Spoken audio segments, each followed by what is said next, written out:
এখন গাঁৱত এজন খেতিয়কৰ এটা গাধ আছিল। খেতিয়কজনে দিনটো গাধটোক কামত লগাই আৰু ৰাতি পথাৰত চৰিবলৈ এৰি দিয়ে। গাধটোৱেও ৰাতি আপোন মনেৰে পথাৰত চৰি ফুৰে। এদিন গাধটোৱে এটা শিয়ালক লগ পালে আৰু শিয়ালৰ সৈতে বন্ধুত্ব স্থাপন কৰিলে। তেনেদৰেই দিনবোৰ পাৰ হ'ল। এদিন শিয়ালে গাধটোক ক'লে, বন্ধু, আমি অলপ দূৰৈত থকা মাকৈ পথাৰলৈ গৈ মাকৈ খাওঁগৈ ব'লা।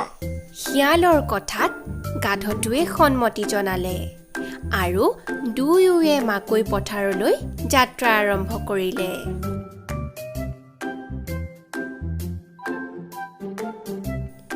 সিহঁতে পথাৰত মাকৈ খাই থাকোঁতে গাধটোৱে শিয়ালৰ ফালে ঘূৰি চাই ক'লে, বন্ধু, মোৰ বৰ গান গাবলৈ মন গৈছে। গান এটা গাওঁনে?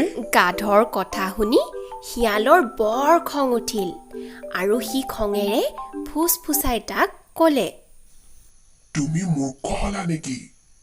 তুমি যদি গান গোৱা তেনেহলে এই পথাৰৰ খেতিয়কজন হাৰ পাব আৰু তেতিয়া তেওঁ আমাক শুদাই নেৰিব। কিন্তু গাধয়ে শিয়ালৰ কথাত অকণো গুৰুত্ব নিদি গান গাবলৈ আৰম্ভ কৰিলে।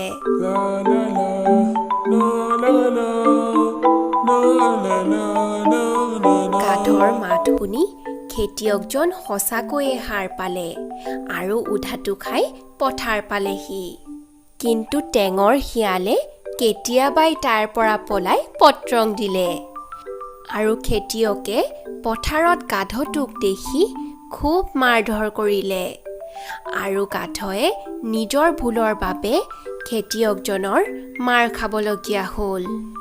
গতিকে আমি সাধুটোৰ পৰা এয়াই বুজিলোঁ, আমি যিকোনো এটা কাম কৰিবৰ বাবে সঠিক স্থান আৰু সঠিক সময় জানিব লাগিব, নহ'লে গাধৰ দৰে অৱস্থা হ'ব।